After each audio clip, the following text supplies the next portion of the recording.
நாங்கள் 15 வருஷம் வேலை செஞ்சுருக்கோம்ல, திடீர்னு போய் எங்களை கான்ட்ராக்ட் போ அப்படின்னா அப்புறம் நாங்கள் 15 வருஷம் செஞ்ச உழைப்பு என்ன ஆகுறது? ராம்கில் 23,000 ரூபாய் சம்பளம் கொடுத்தா இப்போ ஜாயின் பண்ணோம்ல, நாங்கள் ராம்கி கான்ட்ராக்டே வேணான்றோம். அந்த கான்ட்ராக்டரே வேணாங்கிறீங்க. அந்த கான்ட்ராக்டில் நாங்கள் சென்னை மாநகரத்தில் NULM தூய்மை பண்ணல நாங்கள் வேலை செய்கிறோன்னு எங்களுடைய கோரிக்கை. ராம்கி கான்ட்ராக்டே ரத்து பண்ணுறப்ப 23,000 ரூபாய் சேலரி கொடுத்தா அதில் போகணுன்றது எங்கள் நிபந்தனை கிடையாது.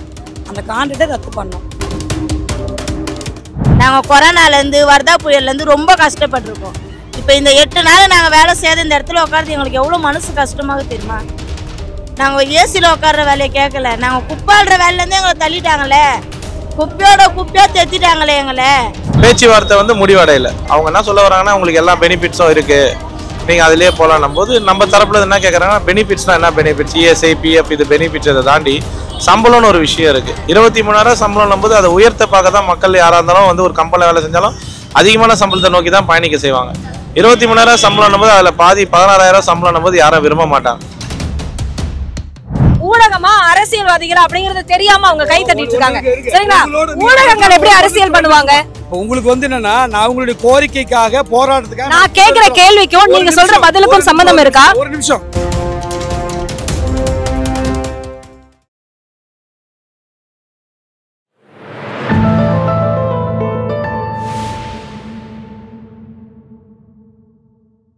எட்டு நாளா போராட்டம் நடத்துறீங்க தூய்மை பணியாளர்கள். சென்னை மாநகரமே ரொம்ப நாரி போய் இருக்கு நீங்க எல்லாம் இல்லாம.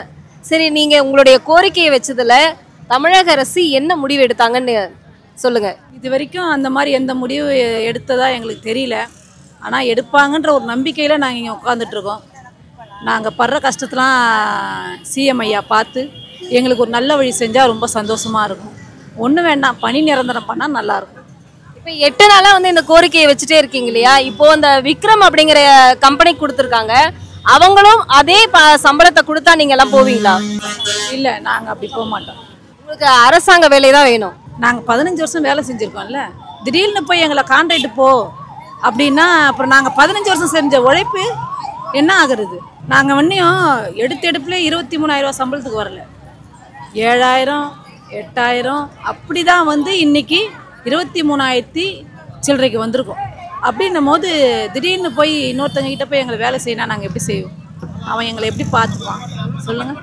எங்களுக்கு பணி நிரந்தரம் வேணும், வேறு ஒன்றும் நாங்கள் கேட்கல. ஏன்னா நாங்கள் காலையெல்லாம் எழுந்து சுறுசுறுப்பாக எழுந்திரிச்சு போய் நாங்கள் தொடப்பம் பிடிக்கிறதுலாம் வந்து எங்களுக்கு அது ரொம்ப பிடிச்ச வேலை, போய் நாங்கள் செய்வோம். இன்றைக்கி 8 நாளாக செய்யலைன்னும் போது எங்களுக்கு அது விடியல் மாதிரியே தெரியல. எங்களுக்கு அது ரொம்ப மன உளைச்சலாக இருக்குது. நாளாக எங்களுக்கு அது உடல் ரீதியாகவும் பாதிக்குது. எங்களுக்கு இந்த போராட்டம் வந்து நிரந்தரமாக வந்து உங்களுக்கு பணி நிரந்தரம் செய்வாங்க அப்படின்னு நம்பிக்கை இருக்கா? அவங்க செய்கிற வரைக்கும் நாங்கள் போராடுவோம். செய்கிற வரைக்குமா? அவங்க தான் உங்களை கலைஞ்சு போங்க இல்லைன்னா அரெஸ்ட் பண்ணுவேன்னு சொல்லியிருக்காங்க. அவங்க எங்களை சொல்கிறதுக்கு அவங்களுக்கு அதிகாரம் கிடையாது. எங்கள் உரிமையை தான் நாங்கள் கேட்குறோம், அவ்வளோதான். 30ஆம் தேதி ஜியோ பாஸ் ஆயிடுச்சுன்னு அனுப்பிச்சாங்க. நாங்கள் போய் வேலை செஞ்சோம் 31. மறுநாள் ஜியோ கேன்சல் ஆயிடுச்சு, நீங்கள் வெளியே போயிட்டாங்க. இப்போ அதேமாரி எங்களை அனுப்பிச்சிட்டு திருப்பி எங்களை துரத்துனா நாங்கள் எங்கே போகிறது? இப்போ யார் எழுதி கொடுக்கணும்னு நினைக்கிறீங்க? எங்களுக்கு வாக்குறுதி கொடுத்து ஒரே எங்களுக்கு நிரந்தரம்னு சொல்லிட்டோம், நாங்கள் இங்கேருந்து போயிடுறோம். இப்போ வந்து கார்பரேஷனில் மேயர் அவர்கள் இருக்காங்க, அமைச்சர் இருக்காங்க, இப்போ யாரும் வந்து உங்களை வந்து பார்க்கவே இல்லையா இது வரைக்கும்? எங்களை வந்து ஒன்றும் பார்க்கல, ஒருத்தர் கூட எங்களை வந்து பார்க்கல. எங்கள் குறையும் யாரும் கேட்கல. எங்களுக்கு இந்த வேலை மட்டும் எங்களுக்கு நிரந்தர பணி கொடுத்தா போதும், நாங்கள் வேறு எதுவுமே கேட்க விரும்பலை. இப்போ கூட நாங்கள் அவர் எங்களை எந்த அளவுக்கு நிற்க வைப்பார் நாங்கள் நினைக்கல. இப்போ உங்களுடன் ஸ்டாலின், மக்களை தேடி வரும் ஸ்டாலின் அப்படின்னு சொல்லி வீடு தேடி வரும் ஸ்டாலின் நிறைய திட்டம்லாம் கொண்டு வராங்களா? அப்படின்னா உங்களை வந்து பார்க்கலையா? உங்களோட ஸ்டாலின் இல்லையா? எங்களுக்கு இந்த 3-4 வருஷமாக எங்களுக்கு தீபாவளி பரிசு, பொங்கல் பரிசு எல்லாமே எங்களுக்கு கொடுத்தாங்க. 15 வருஷமாக எங்களுக்கு யாரும் கொடுக்கல. இது வரைக்கும் நாங்கள் எதுவுமே வாங்கலை. இவர் வந்து ஒரு 3-4 வருஷமாக எங்களுக்கு எல்லாமே கொடுத்தாரு. தீபாவளிக்கு, பொங்கலுக்கு எங்களை கூப்பிட்டு சேலை கொடுக்குறதுனாவோ, போன வருஷம் தீபாவளி கூட எங்கள் எல்லாருக்கும் சேலை கொடுத்து எல்லாம் கொடுத்து எங்கள் கூட யூக்கெல்லாம் உட்காந்து சாப்பிட்டுது, சாப்பாடு போட்டது எல்லாமே அவங்க தான். நாங்கள் தூய்மை பணியாளராக தான் வந்தோம். அந்த வேலையை மட்டும்தான் நாங்கள் கேட்குறோம். எங்களை வச்சு இது அதுன்னு எங்களை போட்டு யாரையும் அங்கே குழப்ப வேணான்னு சொல்லுங்கள். எங்களுக்கு தேவை எங்கள் பணி நிரந்தரமாகணும். நாங்கள் கொரோனாலேருந்து வர்தா புயல்லேருந்து ரொம்ப கஷ்டப்பட்டுருக்கோம். இப்போ இந்த 8 நாள் நாங்கள் வேலை செய்யாத இந்த இடத்துல உட்காந்து எங்களுக்கு எவ்வளோ மனசு கஷ்டமாக தெரியுமா? நாங்கள் ஏசியில் உட்கார்ற வேலையை கேட்கல, நாங்கள் குப்பாடுற வேலையிலேருந்து எங்களை தள்ளிட்டாங்களே, குப்பையாக தெத்திட்டாங்களே. எங்களை குப்பை தேங்கியிருந்தா கூட சொல்றதுக்கு 1000 பேர் இருக்காங்க. இன்னைக்கு எங்களை கேட்க யாரும் கிடையாது. 8 நாளா இந்த தூய்மை பணியாளர்கள் போராட்டத்துல இருக்கீங்க. உங்களுக்கான நிரந்தர பணி நியமனத்துக்கான யாராவது வந்து உங்ககிட்ட பேசினாங்களா? யாராவது வந்து பேசணுன்னா முந்தின நாள் பேசுனாங்க. நம்ம அறநிலைத்துறை அமைச்சர் சேகர் பாபுனா, கேஎன் நேரு, மேயர் பெரியார்கள், குமரகுருபரன் வந்து அவங்க தரப்பில் 5 பேர், எங்கள் தரப்பு எல்டியூசி சார்பாக வந்து எங்கள் தோழர் வந்து குமாரசாமி அவர்கள், அப்புறம் 2 வழக்கறிஞர்கள், சங்கத்து நிர்வாகிகள்லேருந்து ஒரு 3 பேர் போனோம். போய் பேசுனதுக்கு அவங்க வந்து நீங்கள் வந்து கான்ட்ராக்டுக்குள்ளே தான் போகணும், என்யூஎல்எம்மில் தான் நீங்கள் போய் வேலை செய்யணும்னு அவங்க தீர்மானமாக சொன்னாங்க.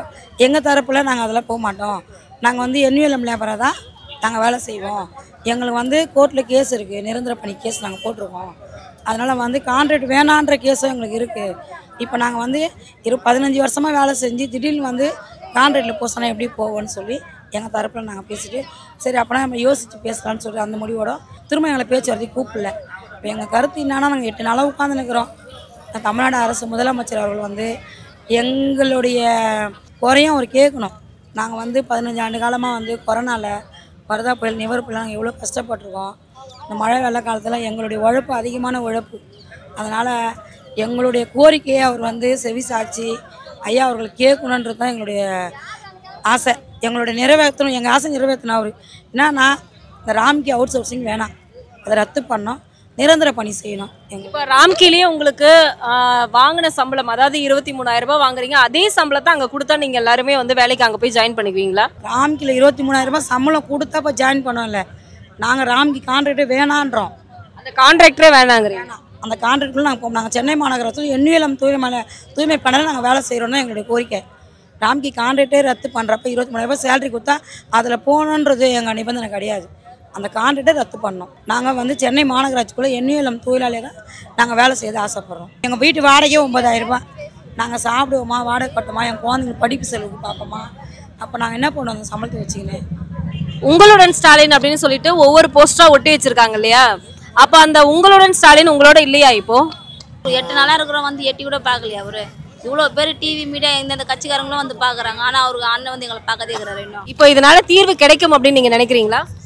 நம்புகிறோம், கிடைக்கணும். கிடைச்சாதான் இந்த இடத்த விட்டு நாங்கள் நவரும், இல்லைன்னா இங்கே தான் இருப்போம். எத்தனை நாளும் நாங்கள் இங்கே தான் இருப்போம், இந்த இடத்த விட்டு போக மாட்டோம். இப்போ 2021 வாக்குறுதி கொடுத்து தான் ஆட்சிக்கே வந்தாங்க, சரிங்களா? திமுக அரசு ஆட்சிக்கு வந்தது. இன்னைக்கு தமிழக முதல்வர் ஸ்டாலின் அவர்கள் இன்னைக்கு தூய்மை பணியாளர்களோட வந்து நான் நெருக்கமா இருக்கேன், நான் எல்லாத்தையும் செய்வேன் அப்படின்னு சொல்லி வந்து அப்படிதான் வந்தாரு. மக்கள் அதையும் இப்ப வரைக்கும் நம்பிட்டு இருக்காங்க. ஆனா போராட்டத்திற்கு முன்னாடி வந்து நிக்கக்கூடிய விசிகா இன்னைக்கு இவர்களுடைய போராட்டத்தை 8 நாட்களாக பாருங்க, முழுசா பெண்கள் மட்டும்தான் இருக்காங்க. அவர்களுடைய குடும்பத்தையும் யோசிக்கணும். வந்து அன்னைக்கு வந்து வர முடியாம டெல்லியில இருந்தாலும் அன்னைக்கு வந்து சனிக்கிழமை வந்து வேற ஊருக்கு போயிட்டு அன்னைக்கு இரவு வந்து 1 மணிக்கு மேல 12-1 மணிக்கு மேல வந்து இங்க வந்து பார்த்துட்டு போனாரு. அதனால இப்போ வந்து நீங்க எங்க பொதுச் செயலர் வந்துட்டாரு, எங்க மாநில செயலர் வந்துட்டாங்க, எங்க மாநில துணை பொதுச் செயலர் வந்திருக்காங்க. தொடர்ந்து ஒவ்வொரு நாளும் இந்த போராட்ட களத்தில் அரசாங்கத்துக்கு ஆதரவா இல்ல, இந்த அடித்தட்டு மக்களுக்கு ஆதரவாகத்தான் நாங்க களத்துல நிக்கிறோம். அரசாங்கத்தோட கூட்டணி வைக்க கூடாதுன்னு சொல்றீங்களா? கூட்டணி வைத்தாவது எங்க கோரிக்கையை நிறைவேற்றுவதற்கு நாங்க போராட்டத்தில் இருக்கிறோம். கூட்டணியில் இருக்கிறதுக்காக சமரசம் செய்யக்கூடியவர்கள் விடுதலை சிறுத்தைகளோ தலைவர் திருமாவளவனோ இல்லை. இந்த பணியாளர்களை கட்டாயம் பணி நிரந்தரம் செய்யணும். இதே அதிகாரிகளை வந்து தனியார் மயமாக்குவாங்களா, டிஜிட்டல் செய்வாங்களா? பண்ண மாட்டாங்க. ஏழை எளிய மக்கள் தான் பலி ஆவாங்க. நான் அதனால இந்த மக்களோட இருக்கிறதுக்காக நாங்கள் வந்து போராட்ட காலத்தில் நிற்கிறோம். நீங்க ஊடகம் ஒருதலை பட்சமாக இல்லாமல் எங்களை நீங்க வந்து ஒரு எங்களுக்கு ஆதரவு கொடுத்து, இந்த மக்களை ஆதரவு கொடுத்து இந்த கோரிக்கையை வெற்றி பெற வைக்கிறது தான் நீங்க வந்து பண்ணணுமே தவிர உங்க கேள்வியே இந்த மக்களிடம் இருந்து ஏதோ ஒரு பிம்பத்தை உருவாக்குறீங்க. பழிக்காது. நீங்க வந்து அந்த பிம்பத்தை விட்டுருங்க. இந்த மக்களுக்கு போராட்ட காலத்துல வந்திருக்கிற எங்களை பார்த்து நீங்க கேட்கிற கேள்வி இந்த மக்கள் பார்த்துன்னு இருக்காங்க. அதான் உங்க கேள்விக்கு பதில் மக்கள் சொல்லுவாங்க. இவங்களுக்கான பதில் நாங்க கடமைப்பட்டிருக்கோம். இவங்களோட கடைசி வரைக்கும் நாங்க போராடுவோம். எதுக்காக தமிழக அரசும் கார்பரேஷனும் வந்து விக்ரம் அப்படிங்கக்கூடிய கம்பெனி கொடுத்தாங்க? அதுதான் போராடுகிறோம். இப்ப நீங்களும் தான் அது கேள்வி ஏன்னு கேட்கணும். இப்ப நீங்க வந்து ஏதோ நாங்க வந்து எதிர்கட்சி கேட்கற மாதிரி கேட்டுருக்கீங்க. நாங்க இவங்களோட சேர்ந்து வரும்போது கூட்டணியில இருக்கீங்களா சார்? அப்ப அந்த கேள்வியை முன்ன வச்சிருக்கலாம் இல்லையா அப்படிங்கறது தான் எங்களுடைய கேள்வியும். உங்களுடைய கேள்விக்கு வந்து நியாயம் தெரியுது. நீங்க தொடர்ந்து இதுதான் கேட்டுருப்பீங்க. இந்த மக்களுடைய போராட்டத்தின் வெற்றிக்காக நீங்க கேட்க மாட்டீங்க. இந்த கூட்டணிக்கு வெற்றிக்காக தான் சார் கேக்குறோம். மக்கள் கேஸ் போயிட்டே இருக்கும்போது இப்போ இத வந்து ஏன் பிரைவேட் கொடுக்கணும்ங்கறது தான் கேள்வி. நேத்து தெரியாதா? இது வரைக்கும் எப்பாவது போட்டுருப்பீங்களா? உங்கள உங்க கண்ணீரை போட்டிருப்பீங்களா? உங்க டிவியில வந்து என்னைக்காவது ஒரு நாள் வந்து இவங்க பி அல்றது போட்டிருப்பீங்களா? இவங்க வந்து கொரோனாவில் வந்து என்னைக்காவது வந்து பாதிக்கப்படுறது போட்டிருப்பீங்களா? இப்போ இங்க வந்து அரசியல் பண்ணுகிறீங்க. அரசியல்வாதிகளை விட உங்களை மாதிரி ஊடகங்கள் வந்து அரசியல் பண்ணுது. இந்த மக்களுடைய கண்ணீரை என்னைக்காவது தொடச்சிருப்பீங்களா? என்னைக்காவது இவங்களை பத்தி இந்த பாதிப்பை வந்து நீங்க வந்து ஸ்டோரியா போட்டிருப்பீங்களா? என்னைக்காவது ஒரு அரை மணி நேரம் நீங்க வந்து நான் கேள்வி கேட்கறேன். அவங்களுடைய பேச்சுக்களும் கோரிக்கைகளும் வந்து நீங்க மடைமாற்றீங்க அப்படின்னு தெரியாம, அரசியல் யாரு பண்றாங்க அப்படிங்கறது தெரியாம, ஊடகமா அரசியல்வாதிகள் அப்படிங்கறது தெரியாம அவங்க கை தட்டிட்டு இருக்காங்க. சரிங்களா?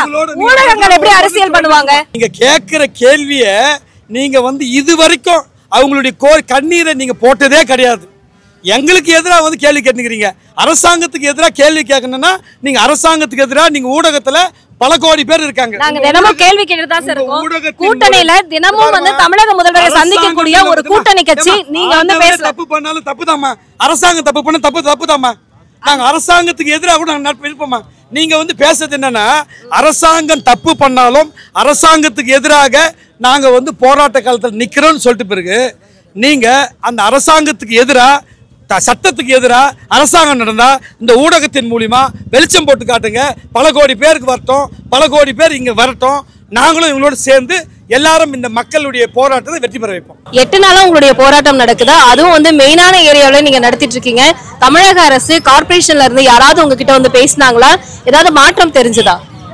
அதாவது பார்த்தீங்கன்னா, இப்போ 2வது கட்ட பேச்சுவார்த்தை வந்து இன்னைக்கு மதியானம் 1 மணிக்கு நடந்தது. நேற்று மத்தியானமும் அதே மாதிரி பேச்சுவார்த்தை நடந்தது. பேச்சுவார்த்தை யார் முன்பு நடந்ததுன்னா, மாவட்ட செயலர் மதிப்புக்குரிய சேகர்பாபு அவர் முன்னணியிலையும், மதிப்புக்குரிய மேயரு, துணை மேயரு, ஆணையர் குமரகுருபர் இவங்க மத்தியில் வந்து நடந்தது. இன்றைக்கி மத்தியானமும் நேற்று பார்த்தீங்கன்னா KN நேரு துறையோட அமைச்சரும் வந்திருந்தார். இன்றைக்கி 2வது கட்ட பேச்சுவார்த்தையிலையும் வந்து சேகர்பாபு அவர் வந்திருந்தார். அப்புறம் மேயர் ஆணையர் வந்திருந்தாங்க. திருப்பி 9 மணிக்கு வந்து 3வது கட்ட பேச்சுவார்த்தைக்கு இது பண்ணியிருக்காங்க. நாங்கள் வந்து சமரசத்துக்கு, நாங்கள் பேச்சுவார்த்தையில் வந்து சமரசத்துக்கு ரெடி அப்படின்ற மாதிரி நாங்கள் வந்து சொல்லியிருக்கோம். அவங்களும் சமரசத்துக்கு ரெடி. ஆனால் வந்து பாலிசி டிசிஷனு திருப்பி வந்து அதே வேலைக்கு போகிறன்ற ஒரு முன்பாடில் இன்னும் வந்து முழுமையாக வந்து கைவிடலை. பேச்சுவார்த்தை வந்து முடிவடையலை. அவங்க என்ன சொல்ல வராங்கன்னா, உங்களுக்கு எல்லா பெனிஃபிட்ஸும் இருக்குது, நீங்கள் அதிலே போகலான்னும் போது நம்ம தரப்பில் என்ன கேட்குறாங்கன்னா, பெனிஃபிட்ஸ்னால் என்ன பெனிஃபிட்ஸ், ESI PF இது பெனிஃபிட்ஸ். இதை தாண்டி சம்பளம்னு ஒரு விஷயம் இருக்குது. 23,000 சம்பளம் போது அதை உயர்த்த பார்க்க தான் மக்கள் யாராக இருந்தாலும் வந்து ஒரு கம்பெனியில் வேலை செஞ்சாலும் அதிகமான சம்பளத்தை நோக்கி தான் பயணிக்க செய்வாங்க. 23,000 சம்பளம் போது அதில் பாதி 16,000 சம்பளம் போது யாரும் விரும்ப மாட்டாங்க. அந்த காசுலேருந்து உங்களுக்கு ESI PF பிடிச்சி கைக்கு 13,000 18,000 கொடுத்து அதுக்கு 16,000 வர்றது யாரும் விரும்ப மாட்டாங்க. 1. 2வது நாங்கள் என்ன சொல்கிறோன்னா, இப்போ தனியார் மயம்னு ஒரு விஷயத்தில் நாங்கள் போயிட்டோம்னா, இப்போ 23,000 சம்பளமே கொடுத்தாலும் தனியார் மயத்தில் அங்கே போயிட்டு ஆல்ரெடி வந்து சென்னை மாநகராட்சியில் வந்து அவங்க வழக்கறிஞர் என்ன சொல்கிறாங்கன்னா, நீதிமன்றத்திலலாம் பார்த்தீங்கன்னா இப்போ தொடர்ந்து வந்து ஒரு 12 வழக்கு மேலே வந்து போட்டு நடத்தி சம்பளம் இருக்கட்டும், மற்ற விஷயங்கள் நிறைய விஷயங்கள் இப்போ பணி நிறுத்தத்துக்காக இருக்கும்போது அவங்க தரப்பில் வந்து எல்லா வாட்டியும் வந்து ஒரு கோஷமாக சொல்கிறது என்னன்னா, இவங்க எங்கள் பணியாளரே கிடையாது அப்படின்ற மாதிரி சொல்கிறாங்க. சிஎம்மோட தொகுதி, அதாவது கொளத்தூர் அந்த ஏரியாவில் இருக்கக்கூடிய இதை தான் வந்து பிரைவேட்டு கொடுத்ததாக சொல்றாங்க. உதயநிதியோட தொகுதியை வந்து இந்த ஜோனுக்குள்ள வரக்கூடிய தொகுதியை தான் கொடுத்துருக்கிறதா சொல்றாங்க.